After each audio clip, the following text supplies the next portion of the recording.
ఎన్టీఆర్, కొరటాల శివ కాంబినేషన్‌లో వస్తున్న చిత్రం 'దేవర'. జాన్వీ కపూర్ హీరోయిన్‌గా నటిస్తూ ఉండగా, సైఫ్ అలీ ఖాన్ విలన్‌గా నటిస్తున్నాడు. మలయాళ నటుడు టామ్ చాకో కీలక పాత్రలో నటిస్తున్నాడు. ఎన్టీఆర్ ఆర్ట్స్, యువసుధ ఆర్ట్స్ అత్యంత భారీ బడ్జెట్‌తో నిర్మిస్తున్నారు. అనిరుద్ సంగీతం అందిస్తున్నాడు. ఇప్పటికే రిలీజ్ అయిన సాంగ్స్ సూపర్ హిట్ నిలవగా, ఇటీవలే వచ్చిన 'దేవర' ట్రైలర్ రికార్డు వ్యూస్ రాబడుతూ ప్రేక్షకుల్లో మరింత అంచనాలను పెంచింది. 'Devara' overseas pre sales million views రాబడుతూ రికార్డు క్రియేట్ చేస్తోంది. నార్త్ అమెరికాలో ఇప్పటి వరకు 1:67 మిలియన్స్ ప్రీ సేల్స్ కలెక్షన్ చేసిన రికార్డు తిరగరాసింది 'దేవర'. ఇక టికెట్ బుకింగ్స్ విషయంలోనూ 'దేవర' తన సత్తా చాటుతోంది. ఇప్పటి వరకు 50,000కి పైగా టికెట్స్ బుకింగ్ అయ్యాయి. రిలీజ్‌కి ఇంకా 7 రోజులు ఉండగా ఇంతటి భారీ స్థాయి బుకింగ్స్ సాధించిన సినిమాగా 'దేవర' నిలిచింది.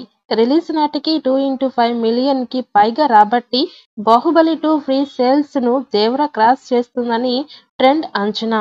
ఇదిలా ఉండగా ఈ నెల 22వ తేదీన భారీ స్థాయిలో 'దేవర' ప్రీ రిలీజ్ ఈవెంట్‌ను నిర్వహించనున్నారు మేకర్స్.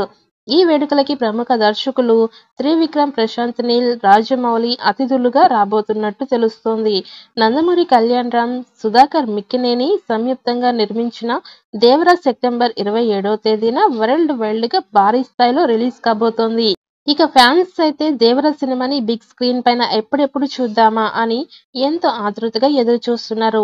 ఇలాంటి తరుణంలో తెలంగాణ ప్రభుత్వం ఎన్టీఆర్ అభిమానులకి శుభవార్త చెప్పబోతోంది. 'దేవర' స్పెషల్ షోస్‌కి అనుమతి ఇచ్చినట్లు తెలుస్తోంది. 'దేవర' మూవీ టీమ్ తెలంగాణ ప్రభుత్వాన్ని కలిసి స్పెషల్ షోస్ టికెట్ల ధరల పెంపుకు అనుమతి ఇవ్వాలని కోరగా అందుకు సానుకూలంగా స్పందించినట్లు సమాచారం. ఇందుకు సంబంధించిన ప్రభుత్వం జీవోను ఈ రోజు విడుదల చేయనున్నారు. తొలి రోజు అర్ధరాత్రి 1 గంటకి షోకు అనుమతి ఇవ్వడంతో పాటు రోజు 6 గంటలను, అలాగే 14 రోజుల పాటు ప్రదర్శించేందుకు గాను ఓకే చెప్పారట. ఇక సింగిల్ స్క్రీన్ థియేటర్స్‌లో 50, మల్టీప్లెక్స్‌లో 100కు పెంపుకు అనుమతి కూడా ఇచ్చినట్లు తెలుస్తోంది. ఈ న్యూస్‌తో ఫ్యాన్స్ పండగ చేసుకుంటున్నారు.